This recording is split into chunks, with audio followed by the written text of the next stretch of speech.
Okay, magandang gabi po sa inyong lahat.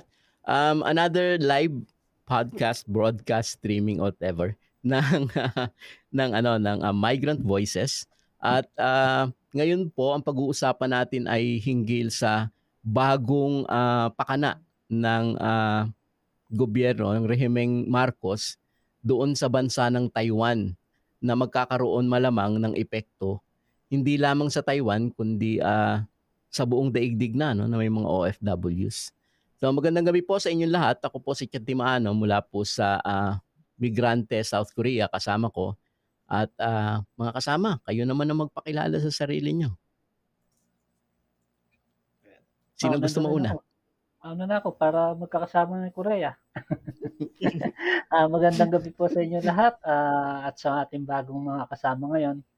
Ako po si Carlo Oliver mula po sa kasama ko, South Korea. Kasama ngayon.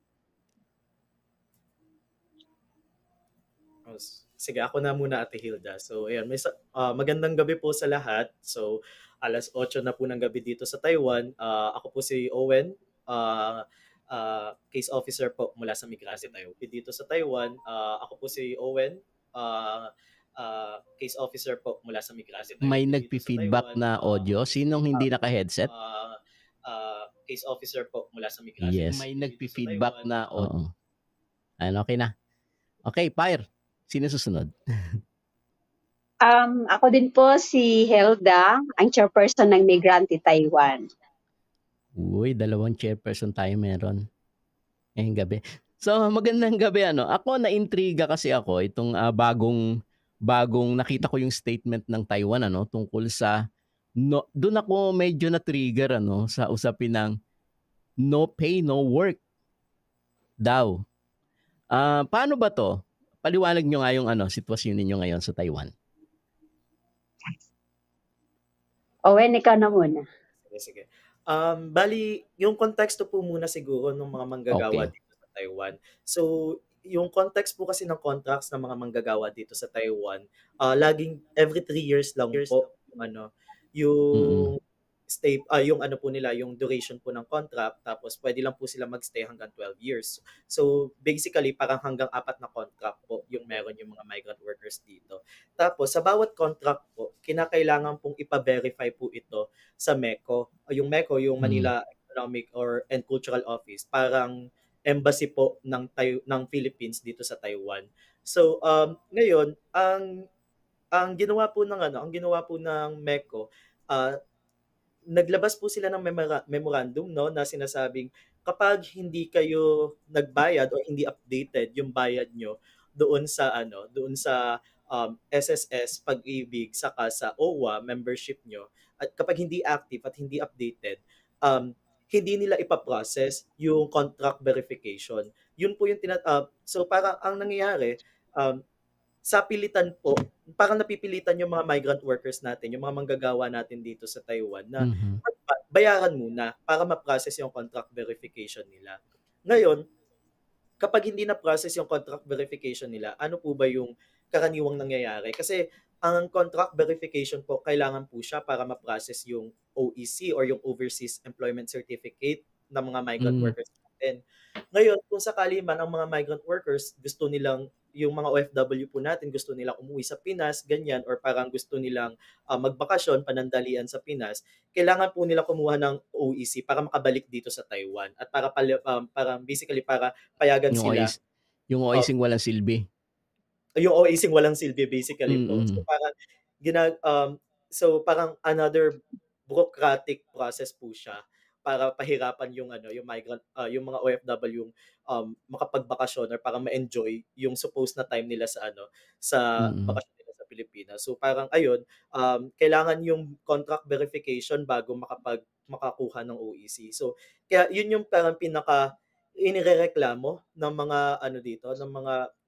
ng mga OFW dito, kasi kalakahan dito parang gusto nilang kahit gustuhin man nilang umuwi ng Pinas, parang tinali na agad, parang dito pa lang sa Taiwan hinostage na sila parang yun po yung naging term. Parang binlockmail, hinostage sila na hindi sila makakakuha ng OEC, kasi hindi verified yung contract nila kasi nga hindi updated po yung nila, yung tawag ito, hindi updated yung mga payments nila sa SSS Pag-ibig at OWA membership. So, So ayun hindi po. hindi totoo yung sinasabi noon pa ng gobyerno. Kasi noon ang sinasabi nila, hindi. So totoo pala yung claim natin at ng mga kasama sa Migrante Hong Kong noon na kiniklaim nila na ang OEC ay ikinabit lahat ng mga bayarin. At Mm-mm. ginagamit na sandata yung OEC, di ba? Yes Although po. wala na nga siyang kwenta kasi may kontrata ibig sabihin certified siya nakapagtrabaho sa labas ng bansa di ba? Ngayon ang Mm-mm. nangyari, ikinabit ngayon yung OEC sa mga sapilitang SSS, Pag-ibig funds na Pag-ibig funds saka yung isa pa ay mandatory SSS, di ba? O yung OWA. So ikinabit doon lahat para yung mga OFW ay ma-hostage. Yun nga po. Wow. Amazing. So, kaya nakakalungkot po kasi parang sinasabi nila na parang etong mga benepisyo naman na to para naman to sa mga laging yun yung sinasabi ng MECO. Sinubukan po natin silang hinga ng pahayag regarding this. Sabi nila na etong mga benepisyo naman na to makakatulong naman to sa mga migrant workers. Sinasabi lang sino ba ang makikinabang sa mga benepisyo na to kapag tanda nila. Kaso ang problema po kasi sa pilitan like ang konteksto din kasi ng mga migrant workers dito, i-contextualize din po natin dito sa Taiwan. Sa Taiwan po, kaliwat kanan na yung mga deductions sa sahod ng mga migrant workers. Especially, halimbawa, sa mga, magkano lang ba ang sinasahod ng mga domestic workers dito at mga caretakers? Ang minimum ay nasa 20,000. Tapos kapag dating naman sa mga, sa mga nasa manufacturing or factory sector, ang minimum sa kanila ay mga nasa 27,000. Ngayon, yung 27,000, kakaltasan pa yan ng dorm, ng pagkain, ng kulang-kulang mga nasa 20,000 na lang. Tapos kapag kinaltasan pa ng broker's fee. Yung broker's fee po, yun yung mandatory na parang binabayad sa agents dito sa Taiwan. So mga nasa 1,500 to 1,800 per month NTD. So ang mga natitira na lang sa sahod ng mga OFWs natin dito is less than 20,000 NTD. And yung less than 20,000 NTD na yun, hindi na siya sasapat para do sa pagpapadala sa mga para sa padala sana sa pang pagkain ng pamilya nila sa Pinas, tapos yung pansarili nilang pera. So parang hindi ko alam kung naiintindihan ba to ng MECO na kaliwat kanan na nga yung deductions, tapos hindi pa sila naging makatao dun sa suppose na pinagsisilbihan nila, which is yung mga OFWs po. Yung ganid kasi ganun talaga, hindi nakakaintindi ng katuwiran. Ganid Ganid. Yung mga ganid ganun. Hindi nakakaintindi ng katuwiran. Ganid at saka ganid. Oo, ganid. Maidagdag ko lang dun sa ni Owen Before kasi yung mandatory na singilin na yan, yung sa verification of contract. Before, parang binago na ngayon, but before, yung ginagawa nila, kasi kalakhan sa mga manggagawa natin dito, after 3 years ng kanilang kontrata or nag-terminate sila or na-terminate sila and then nag-transfer sila sa panibagong employer, ganon. So yung iba kasi hindi na nabe-verify yung kanilang kontrata. So yung ginagawa po nila, binibigay nila sa mga kamay ng mga brokerage yung verification of contract. Whether kapapasok mo lang ng trabaho at nagkaroon ka ng problema, lilipat ka ulit, so another verification of contract. Kung halimbawa sa isang taon, makatatlong beses kang lumipat ng employer, 3 beses ka magpapa-verify ng contract. So yung ginagawa po kasi nila noon para talagang mapwersahan yung mga migrante na magpa-verify ng mga kontrata nila, binibigay nila sa mga broker yung assignment na to.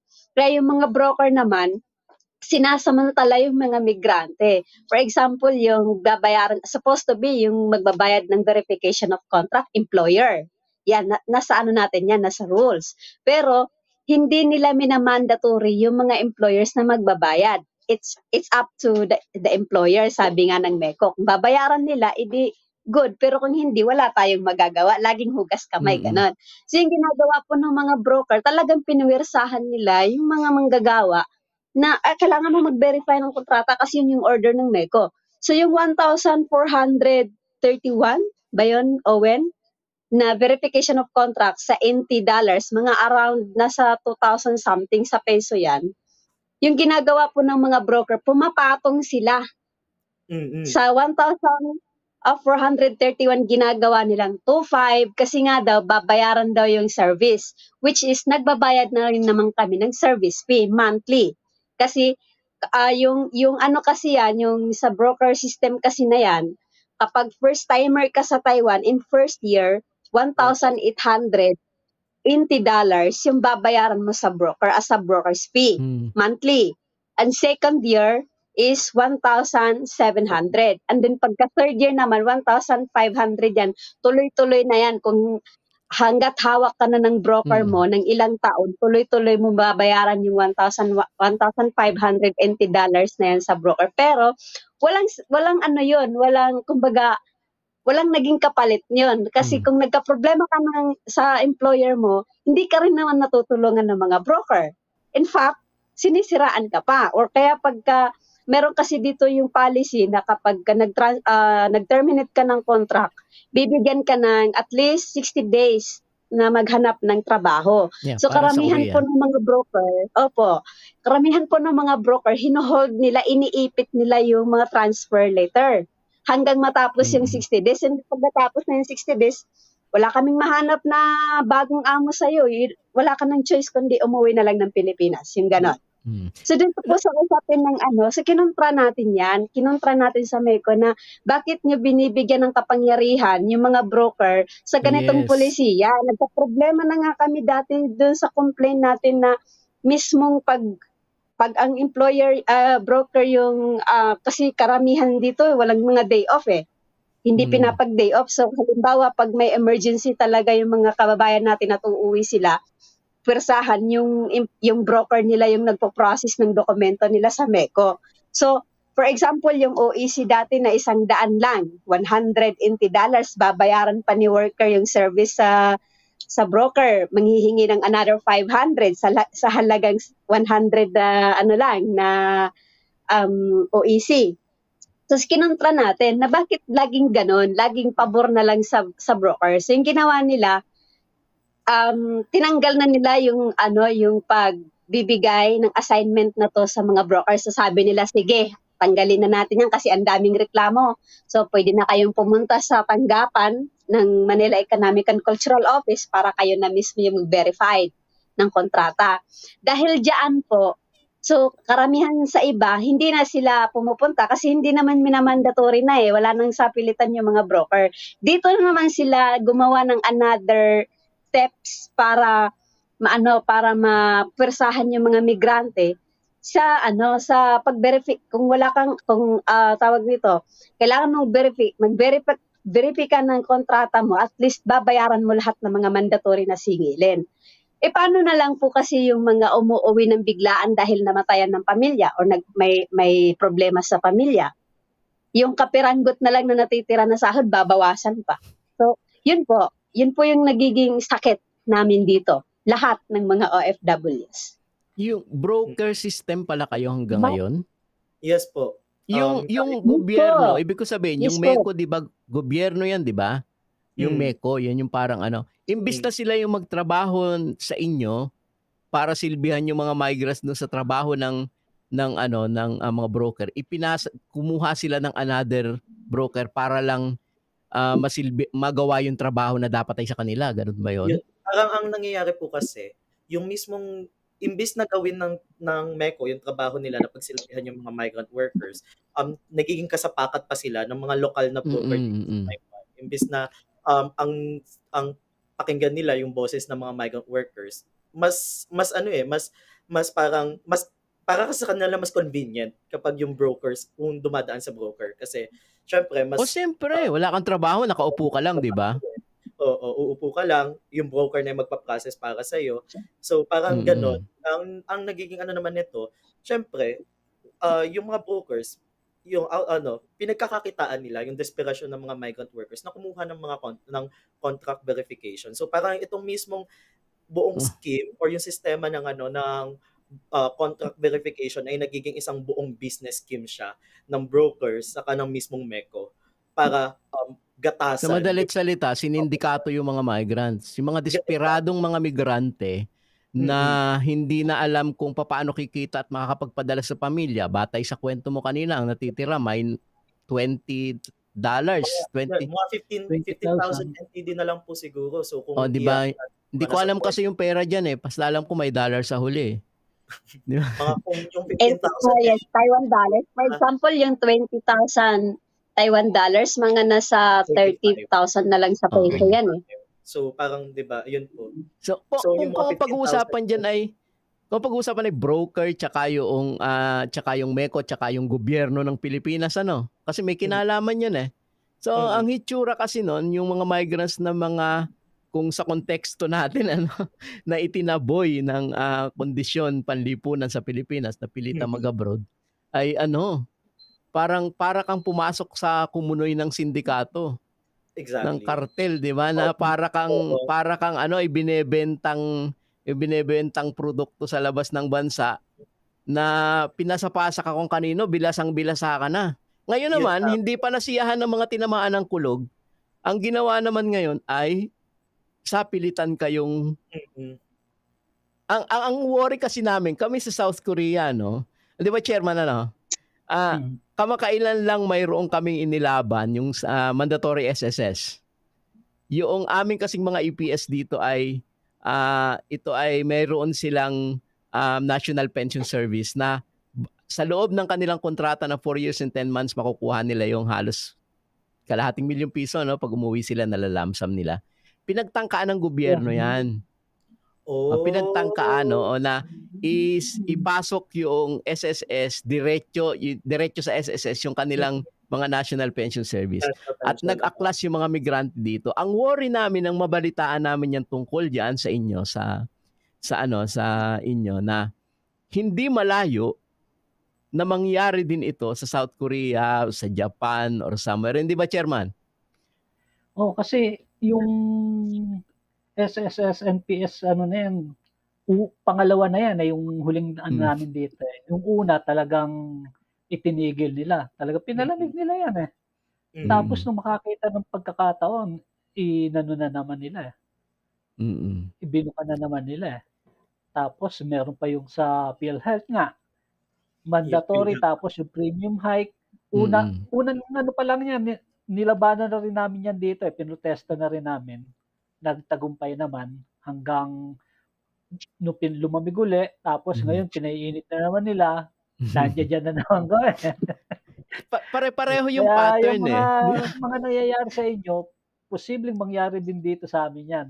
Kaya hindi lang dito. Yung ano eh. Kasi nga ano eh, yung pagiging ganid ng gobyerno, wala namang sinisino eh. Exactly. Walang sinisinong ano yan, wala akong pakialam sa kondisyon mo kasi ang sa kanila kailangan namin magkasalapi. Ang pangit kasi doon ano eh, yung pattern pare-pareho, 'di ba? Na inilalagay lahat sa ano, kinakabit sa ano sa OEC. Paano ka iipitin? At siyempre, pag inipit ka, walang choice yung migrants kundi bumigay eh. Kasi ang kinabukasan niya yung nakasalalay, buhay niya, pagkain ng pamilya niya, pantuition ng anak niya, o kung maliit pa man yung anak, pandede ng anak niya. Eh siyempre, itong mga taga-MECO, itong mga taga-gobyerno, talagang walang habag. Hindi maaari. O di ba, kailangan magbayad ka, ikabit mo lahat ng kaya mong ikabit. Ika nga nila eh, she may not like it, pero pero wala kang choice, di ba? She may not like it, pero wala kang choice kundi magbayad ka kasi ginigipit ka ng gobyerno. At ito yung sinasabi ko kanina pa, doon pa sa napaka-anti-migrante at immoral na patakaran. Na dapat, halimbawa, sa kagaya sa inyo sa Taiwan, imbis na sila yung magsilbi, ipinasa ka pa sa kontraktor. Kumbaga, kailangan pang may boy.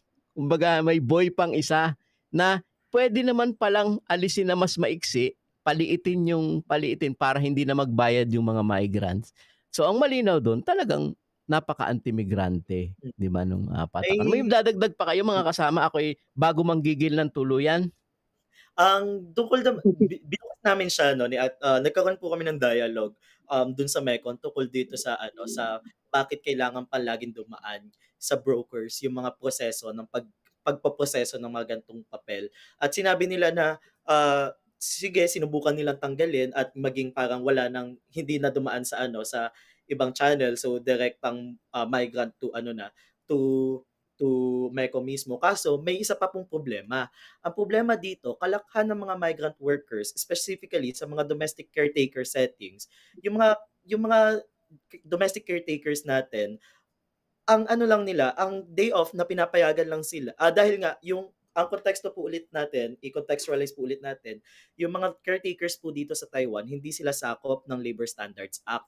Yung Labor Standards Act po, yun po yung yung ang batas ng Taiwan na nagre-regulate kung regarding sa pasahod ng regarding sa pasahod, regarding sa oras ng trabaho. So parang ngayon, since yung mga domestic caretakers natin hindi sila sakop ng LSA, so parang ang day off nila laging nakabase sa kanilang employer. Ngayon, yung mga day off nila usually tuwing weekends lang, either Saturday or Sunday. Ngayon, kung sakali mong gustuhin ng migrant worker na mag-process na sarili, lalo na yung mga nasa domestic caretaker setting, kung gustuhin man nilang i-process yung sarili nilang papers, yung gaya ng contract verification, hindi din nila kaya kasi yung mismong offices ng Meko sarado tuwing weekend. Isa pa po yung problema namin. So parang kahit gustuhin man namin na i-process ng sarili namin, hindi din kakayanin ng mga migrant workers, ng OFWs, kasi yung mismong offices, hindi siya bukas. Or bukas man siya, parang sobrang dalang lang. Every third week lang ng Sunday. Tama, Ate Hilda? So hindi kayo nakagaya na sa amin kasi nagkaroon kami ng maganda dito sa Korea na napa-open namin yung embassy ng naka-open siya ng Sunday pero Saturday hindi.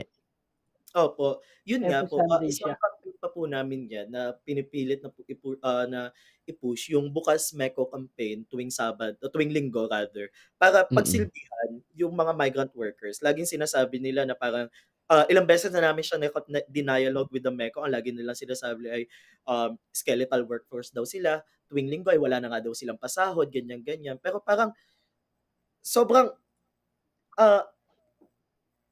kumusta naman yung kalagayan pa ng kung wala kayong sinasahod, sige, pero kumusta naman yung kalagayan mas lalo ng mga migrant worker? Parang lagi nila sinasabi na kawawa sila kapag papasok sila ng Linggo. Ano pa yung sitwasyon ng mga migrant workers dito, ng mga OFWs dito? Parang lagi silang hindi nakalapag dun sa sa lupa. Parang sobrang lagi sila nasa pedestal para sabihin na parang kawawa sila kapag binubuksan nila yung offices. Sila papabiktim pagka. Sila pa yung Ganun naman kadalasan Ganun naman kadalasan, 'di ba? Na kahit yung mga nakalipas na siguro yung mga recent na mga nakikita niyo sa balita yung gobyerno natin yung budget hearing, nakita niyo ba, 'di ba? Na yung gobyerno ay yung mga opisyal ay hitsurang parang sila pa yung dapat paglingkuran imbis na sila yung maglingkod. Yun nga po. Ganun yung hitsura. So, madaming komento mga kasama, siguro nakikita naman ninyo dyan. Pero matingkad yung sinabi ni Emma kapag nakalusot yan sa Taiwan, tiyak isusunod na ang iba't ibang bansa. Buong mundo na yan gagawin diyan. Dapat tutulan. Tama yun Kasi yun din yung worry namin. Kaya sabi namin, yung suporta namin sa Taiwan ay kailangang agad-agad at talagang malakas. Kasi kapag pinapilot program kayo, kung makakalusot sa inyo, kung hindi kayo lalaban, hindi kayo magigiit. Malamang uulitin dito sa atin yan. Eksakto. Ang masama nun, kaya nga yung mga opisyal minsan, ayaw nila pag may migrante dyan. Sabi, may migrante dyan sa bansa na yan. Kasi may lalaban, di ba? May lalaban. May mga tanong po kayo sa mga taga-Taiwan, bisita po natin yung ang tagapangulo ng Migrante Taiwan at saka si Owen na apo na namin ng edad ni Paring Carlo. May mga kabataan. Kung may mga tanong po kayo, please pakilagay lang po diyan sa comment section kasi para masagot ng ating mga kasama sa Taiwan, migrante Taiwan. So, maraming komento, hindi ko na halos mabasa pero lahat ng komento galit eh. Basically galit Sabi sa ng isa sa kasama ko, hindi lang usapin ng Taiwan yan. Tama naman. Yes. Oo, hindi Usapin lang din usapin. natin yan dito. Saka kasi po yung nilabas din na memo or ng advisory ng MECO ng MECO dito sa Taiwan, galing siya sa directives mismo ng joint POEA sa Kapag-ibig na fund advisory noong 2022 pa. Ibig sabihin matagal na talaga nilang gustong i-implement to, pero dahil nga sa malawakang paglaban paglaban ng mga OFWs, hindi At saka yung nilabas nila na memo na yon, yung pinapadalhan nila una po is yung mga broker. Sa kanila sa mga broker nila muna pinapadala. Para kaming Siyempre. nagugulantang na yung broker na lang namin yung nag-a-update na sa amin. So, ibig sabihin, siyempre Kasi yung unang nakukuha namin yung memo na yan sa broker eh. Siyempre, padadala mo yung kasapakat mo sa sindikato, Alangan naman yung hindi kasapakat sa sindikato, di ba? So, paano? Sinisindikato nga kayo di ba? Sinisindikato kayo ng Estado, di ba? Ibinugaw na nga kayo sa labas ng bansa pag kailangan ma-regulate kayo. So, paano natin ma-regulate ang mga yan? Kailangan dihitsurang sindikato nga yung operasyon sa inyo. Alangan namang iunang sabihin sa inyo, oy, may bagong policy ha. Hindi, doon muna sa mga boy nila. Kung makikita nyo po yung kung i-check nyo po yung mismong page ng Manila Economic Cultural Office, hindi nila ipinost to. Hindi nila in-announce to. At yung mismong advisory nila, naka-address siya to All Taiwan Manpower Agency. Ibig sabihin, para talaga sa brokers to. Kasi kapag pinost nila to mismo sa Facebook page nila, puputaktihin sila ng paglaban, ng mismong pagkontra ng mga mismong OFWs. Kasi yun nga. Para bang gusto mo sabihin sa kanilang, hello, kami pinag-uusapan nyo. Baka gusto nyo sa amin muna ibigay. Kasi kami pinag-uusapan nyo Una, para kayong para kayong mga marites, sinasaksak nyo kami sa likod, matapos nyo kaming meron kaming ganyan dati yung nung araw may salita kaming ganyan, sinaksak kami patalikod. Ganun histurang ginagawa sa inyo ng gobyerno. At hindi katanggap-tanggap, gaya nga na sinasabi, kailangan itong salubungin ng malakas na protesta, hindi lamang sa Taiwan, at kundi sa buong mundo, sa buong kasapian ng mga migrante at mga migrants na nanonood at nakikinig ngayon. Paki-share po itong aming maikling live, para lang at least maunawaan yung kalagayan ngayon na hindi lang po ang mangyayari ito ay sa mga taga-Taiwan, kundi nakakaaba yung kanilang kalagayan kasi pinasa-pasa sila, hindi naman ganun kalaki yung sahod nila. Pinapasa-pasa na, may broker pa. Hindi ako makapaniwalang meron pa palang may broker na bansa, Dito sa Korea meron pa rin anyway. Yung mga short-term farm workers, meron silang ganon. Dati, hindi ko lang alam yung bago na yata sila. Bukod pa sa broker na yan, meron pa kami mga kaltas na, yun na nga po na meron kami sariling insurance dito, meron kami mga health insurance. So what? So ang question is, may health insurance pala kayo from Taiwan government, di ba? Meron kayong ano pa yung isa, pension. So ngayon, ano ang silbi ng OWA? Ano ang silbi ng SSS? So halimbawa, kung magkasakit ka ba, tatanggapin yung OWA sa Taiwan? Hindi. Saka ang masaklap kasi nun, yung OWA na binabayaran ninyo ng mga taga-Taiwan, ng mga EPS sa Korea at sa ibang parte ng daigdig, ay hindi mo nyo pinakikinabangan kung magkasakit man, ay gusto pang itatransfer yung 90 billion na pera ng mga OFW na pinaghirapan na hindi pinakikinabangan sa unprogrammed. Unprogrammed daw yon. Saan pupunta yung unprogrammed na yun? Malamang korupsyon yan, Brad. Tapos malapit na yung eleksyon, di ba? malapit na yung eleksyon, uso ang nakawan. Kasi natatandaan ko nung panahon ni Gloria, kinana din yung pera ng mga OFW, inilipat sa PhilHealth at ginamit din sa eleksyon. Ngayon, meron na naman bago. Itong 90 billion na itatransfer na pinaghirapan at salapi ng mga OFW ay itatransfer na naman kung saan kasi malapit na naman ang eleksyon. Ginagawang gatasan yung OWA habang yung mga OFW naghihirap magbayad, habang yung mga taga-Taiwan, kung Taiwan yung example, ay pinadadaan na lang sa broker at sinisindikato. Di ba sinisindikato? Opo. Ang mas masakit pa dito kasi 'di ba parang sinasabi ng gobyerno na may paki sila dito sa sa usapin ng mga migrants, pero nakikita natin na ngayong 2025 budget kinaltasan pa ng mismong budget yung Department of Migrant Workers. So paano natin masasabing may paki kayo kung mismong yung mga social services na dapat natatamasa naming mga migrant workers ay hindi nyo mabigay at kinakaltasan nyo pa yung mismong ahensya na dapat tutulong sa amin ng budget. Kaya may paki lang sila sa perang pinadadala mo. Pinapadala. Yun nga. So kung saan sila makikinabang, doon sila may paki. Pero pagdating na sa usapan ng paano ba ang serbisyo?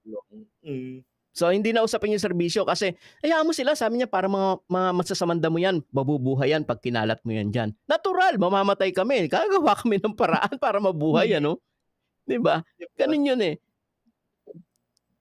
At tama yung sinasabi ni Marife, protection, hindi koleksyon. Serbisyo, wag gawing negosyo. Well, yung MECO, gano'n, negosyo yun.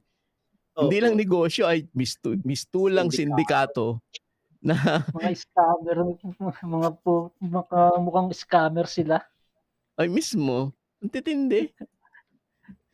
So, dahil may dadagdag pa ba kayo? May mga komento, madugong pagtutol, o ano pa mga gusto niyo idagdag sa issue ng nangyayari sa Taiwan ngayon? Una, sa amin, malaki yung concern namin dyan kasi may karanasan na kami. Inuulit na may karanasan na kami na pinagtatangkaan yung mga pera ng mga EPS noon dito. At hindi kami, malaki yung pag-aalala namin, talagang nakakabahala itong mga ganitong klase ng gobyerno, itong klase ng estilo ng gobyerno para gatasan pa yung abang kalagayan ng mga OFW sa labas ng bansa. Kasi bakit ko sinasabing hindi abang? Kasi kadalasan kasi sa labas ng bansa ang sinasabi is pag OFW ka, marami kang pera, di ba? Opo, lagi yan. Lagi nila sasabihin. OFW ka marami kang pera. I have no idea kung paano kami nahihirapan at paano namin kinukuha yung pera. Hindi ginapiko tsaka ginapala, hindi din binoboldoser ang pera dito sa labas ng bansa. Pero yung gobyerno wala silang pakialam, wala nga serbisyo eh. Ang mas masakit feel ko yung gobyerno din natin ganun yung iniisip sa atin kaya tayo ginagawang gatasan eh. Okay sana kung yung mismong mga kapitbahay lang natin, yung mga mismong mga tao sa Pilipinas yung nakakaisip nito, pero yung mismong gobyerno natin ganun din yung iniisip sa atin eh. Kaya maraming salamat dun sa tatay ng presidente ngayon, ginawa mo kaming ganitong buhay namin. Thank you sa Labor Export Program. Labor Export Policy. Sinimula ng tatay nga, mas pinapalala niya pa ngayon. Thank you very much. Wala na asahan talaga sa gobyerno natin. Diyos ko. Matagal na, wala talaga. So, mga kasama, may gusto pa ba kayong ipaabot dyan sa Taiwan sa ating mga nanonood ngayon bago tayo siguro matapos kasi alam ko mga nabigla lang kayo ngayong araw na to may mga gagawin kayong iba. So sige, ano ba yung pwede nyo pang idagdag? Mga kasama sa Taiwan, Owen, ako pwede naming idagdag yung pagsuporta ng buong kasapi natin sa iba't ibang panig, yung pagtutol ng mga mandatory na singilin na hindi lang ang Taiwan, kundi magkakaisa po tayo para tutulan ito. At syempre, yung aming kampanya na buksan ang tanggapan ng MECO ng every Sunday. Kasi yan talaga nakikipagbardagulan sila sa amin umabot sa point na talagang ginawa pa tayong nirentag na yung Nirerentag pa tayo mga ng mga organizers kasagsagan natin. dahil sa kampanya na yan. So, May- hanggang ngayon po, talagang patuloy yung campaign natin na hinihiling din namin yung suporta ng ating mga kasapi na tulungan din kami dito sa Taiwan. So, yun po. Owen, ikaw may dagdag ka? Wala naman na po. Feel ko naman naipakita na natin kung gaano tayo kagalit sa gobyerno at kung gaano tayo kainis. Hindi lang inis, kapuot dun sa mga eskemang ginagawa ng gobyerno natin para gatasan at kotongan yung mga Napaka-immoral, ano? Oo. Pero pag Dito naman po sa Korea, makakaasa kayo na tuloy-tuloy naman ang kampanya namin dyan. Maski doon sa PhilHealth, SSS, Pag-ibig, na wala namang maasahan sa Pag-ibig. Tuloy ang kampanya namin dyan para tutulan yan. Wala namang problema sa SSS at saka sa pero wag lang naman sana nilang gawing mandatory. Mandatory. Yung mga Yun may nga gusto, po. wala namang problema doon eh. Kung gusto nila, mag-member sila. Pero yung gagawin nilang mandatory, napaka naman yan. Maski tulad na lang nung nangyari dito noon, may nagtanong na isang EPS, yung Filipino worker dito, meron na ho akong SSS. Bakit kailangan pang yung aking pension dito pag-uwi ko kukunin pa? Sabi, paras din naman daw sa kanya yon. Kasi pagdating ng age 60 o 65, makukuha niya yun ng paunti-unti. Pero 500,000. Tapos, nakaano ka na ng 10 years sa SSS, kukunin pa yung 500,000 mo. Diyos ko. Kaya yung kampanya namin yan, tuloy-tuloy pa rin ho yan. Ako, sinususugan ko yung mga point na yan eh. Una, baka sabihin, ay, ito namang mga to, ayaw ng SSS, ayaw ng ano. Hindi! Gusto namin lahat ng mga yan. Ang problema is, hindi naman namin magagamit sa labas ng bansa. That's the whole point. Babayad ka lang tapos ang masaklap nun, buti sana kung nakikita mo yung mga nakukolektang salapi sa mga yan ay nagagamit talaga ng lipunan, ng mamamayan. So yung SS bat-bat ng corruption, yung PhilHealth bat-bat din ng corruption, mga wala pa sumasagot sa mga overpriced na computer hanggang sa kasalukuyan. Yung OWA, ganun din, ginagawang gatasan ng mga OFW, ng mga politiko tuwing nagkaka-eleksyon. So, yung mga OFW, habang yung OFW naiiwan sa kangkungan, pag tinignan mo sa kasalukuyan, yung mga bagong proposed budget, ang binawasan yung mga OFWs, 'di ba? Na yung DND. So, bukas kasi pag-uusapan namin 'yan alam ko yung mga taga-migrante Japan ang gigigil na tungkol diyan. Topic 'yan bukas ng Radyo Migrante tungkol sa usapin ng budget, 'di ba? Yung pagbusisi sa budget. So, same time 9 PM, 'di ba? Shameless plug-in. Yung Radyo Migrante with RD ng Japan. So, kung nagtaka kayo ba't nandito ang mukha ko pero wala yung mukha ng pinakapogi sa Japan na si RD, bukas yon sa Radyo Migrante yan. Iba po ito. This is Migrant Voices. So, sa inyong dalawa, Owen at saka kay Chairman Hilda, maraming salamat sa inyong kagyat na pagtugon At yung suporta namin ay asahan ninyo na patuloy din kaming mananawagan tungkol diyan sa pagiging ganid na yan na napaka-immoral na ginagawa sa mga OFW sa Taiwan So mula po sa amin sa Migrante Korea, kasama ko, marami po salamat sa mga nanood. Please share, like. Matatagpuan nyo rin kami sa Spotify. So, meron din kami sa Spotify yung Radyo Migrante at saka Migrant Voices. So, sa ating nakasama ngayon, mga Migrante Taiwan at ang aming pinakagwapong chairman ng kasama ko, si Carlo Oliver. Ayoko ng Oliver kasi kailangan Oliver medyo may Oliver talaga apelyido niya. So, maraming salamat po sa lahat ng mga nakinig at magandang gabi po. Please, paki-share na lang po. Magandang